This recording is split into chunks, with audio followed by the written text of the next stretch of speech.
મહેસાણા ભાજપમાં audio clip પોલિટિક્સથી ભડકો થયો છે। નીતિન પટેલના સંદર્ભના વિવાદાસ્પદ ઓડિયો બાદ વધુ એક ઓડિયો કાંડ। જિલ્લા પંચાયતના પૂર્વ પ્રમુખના પતિના ઓડિયો કાંડથી મહેસાણા ભાજપમાં હડકંપ મચી ગયો છે। ભાજપના સ્થાનિક નેતા પિન્ટુ પટેલનો ફોન પર શેખી મારતો ઓડિયો છે। પક્ષના કાર્યકર્તાને પિન્ટુ પટેલ ફોન પર ધમકાવતો હોય તેવો આ વિડિયો વાયરલ થયો છે। માફ કરજો, ઓડિયો છે। પિન્ટુ પટેલે ફોન કરીને મૌલિક નામના કાર્યકર્તા સામે શેખી મારી। પૂર્વ મહામંત્રી રજની પટેલ સિવાય અન્ય પોસ્ટ ન કરવાની પિન્ટુ પટેલે ચીમકી આપી। રાજ્યસભા સાંસદ મયંક નાયકના સમર્થનમાં પોસ્ટ કરવા પર પિન્ટુ પટેલ ગિન્નાયા। પ્રદેશ મહામંત્રી પ્રશાંત કોરાટના સમર્થનમાં પોસ્ટ મૂકવા પર પિન્ટુ પટેલે ચીમકી આપી। પ્રદેશ ભાજપ અધ્યક્ષ સાથેના ફોટા મુદ્દે પિન્ટુ પટેલની વિવાદાસ્પદ ચીમકી। જગદીશ વિશ્વકર્મા સાથે ફોટો પડાવવા મુદ્દે પણ વિવાદાસ્પદ ચર્ચા। ફોન રેકોર્ડ કરી વાયરલ કરવો હોય તો કરી દેવાની પિન્ટુ પટેલે ધમકી આપી છે। વધુ જાણકારી અમારા સંવાદદાતા હિરેન રાજ્યગુરુ પાસેથી પ્રાપ્ત કરીશું। હિરેન, બે ઓડિયો કાંડ આપણી સામે આવ્યા, એક નીતિન પટેલનો અને એક પિન્ટુ પટેલનો। હવે આ ઓડિયો વાયરલ થયા છે, એના ઉપરથી એ તો સ્પષ્ટ છે કે મહેસાણા ભાજપમાં કંઈક તો થઈ રહ્યું છે, બધું સમસૂત્રું નથી। મહેસાણા ભાજપમાં કંઈક તો થઈ રહ્યું છે, એનો સીધો મતલબ એ છે કે મહેસાણા ભારતીય જનતા પાર્ટીના નેતા અને કાર્યકરો બંનેની અંદર આ ખેંચતાણ ચાલે છે। આમાંથી પૂર્વ નાયબ મુખ્યમંત્રી નીતિનભાઈ પટેલને સાઈડમાં રાખી દઈએ તો આ સિવાયનું જે ભારતીય જનતા પાર્ટીના ત્યાં નેતા અને કાર્યકરો છે, અંદરો અંદરની લડાઈ ચાલે છે। બંને ઓડિયોમાંથી આ સ્પષ્ટ થાય છે। આજનો જે ઓડિયો સામે આવ્યો છે એ ઓડિયોની અંદર આ પિન્ટુ પટેલ કે જે મહેસાણા જિલ્લા પંચાયતના પૂર્વ પ્રમુખના પતિ છે, ત્યાંના સ્થાનિક નેતા છે, એ મૌલિક નામના એક કાર્યકરને ધમકાવે છે। રીતસર એની અંદર ધમકી આપે છે કે કોઈ પણ માણસ જો રજની પટેલ સિવાયના કોઈની પણ પોસ્ટ મૂકશે તો એ મારો દુશ્મન થઈ જશે। મને એ નથી ગમતું કે કોઈ પણ કાર્યકર મહેસાણાની અંદર કે હોદ્દેદાર એ રજની પટેલ સિવાયની કોઈ પણની પોસ્ટ મૂકે, એ મને નથી ગમતું ને જો કોઈ મૂકે છે તો એ મારો દુશ્મન થઈ જશે। પ્રશાંત કોરાટ જે અત્યારે ભારતીય જનતા પાર્ટીના મહામંત્રી છે, તેની સાથે આ કાર્યકરે પોસ્ટ, તેની સાથેના ફોટો એ મૂક્યા હતા। મયંક નાયક રાજ્યસભા સાંસદ છે, મહેસાણાના છે, તેમની પણ પોસ્ટ તેમણે મૂકી હતી, જેના સંદર્ભમાં આ ધમકી તેમને આપવામાં આવી હતી। અનેક બાબતો તેની અંદર એ ઉચ્ચારવામાં આવી છે।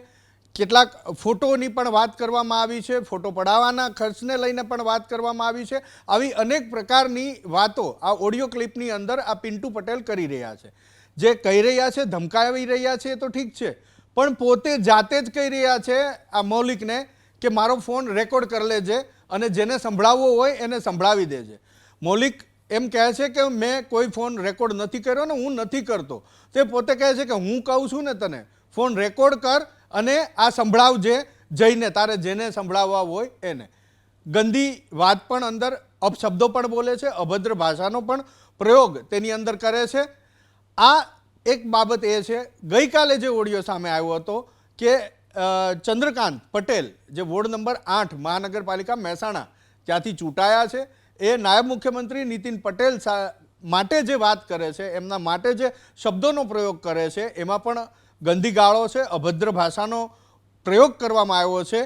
આ બંને ઓડિયો ઉપરથી એક વસ્તુ સ્પષ્ટ થાય છે કે મહેસાણા ભાજપની અંદર હિરેન, આપને અટકાવવા માંગીશ, આપણી સાથે ખુદ પિન્ટુ પટેલ જોડાઈ ગયા છે, તમે એમને સવાલ કરી શકો છો। પિન્ટુભાઈ, આ જે રીતનો ઓડિયો આવ્યો છે, આપ મૌલિકને ધમકાવો છો અને રજની પટેલ સિવાય કોઈ પણની પોસ્ટ નહીં મૂકવાની। હિરેન, અટકાવવા માંગીશ, ફરીથી પિન્ટુ પટેલનો સંપર્ક કપાઈ ગયો છે, પણ તમને પૂછવા માંગીશ કે તમારે કોઈ સંપર્ક થયો છે ખરો પિન્ટુ પટેલનો? કોઈ વાતચીત એમની સાથે થઈ છે ખરી? કેમ આવા શબ્દોનો તેમણે ઉપયોગ કર્યો? કેમ આ ઓડિયો ક્લિપ વાયરલ કરવાની જાણે પોતે ઈચ્છતા હોય કે ઓડિયો વાયરલ થાય એ પ્રકારનું એમનું વર્તન મૌલિક નામના કાર્યકર સાથે રહ્યું?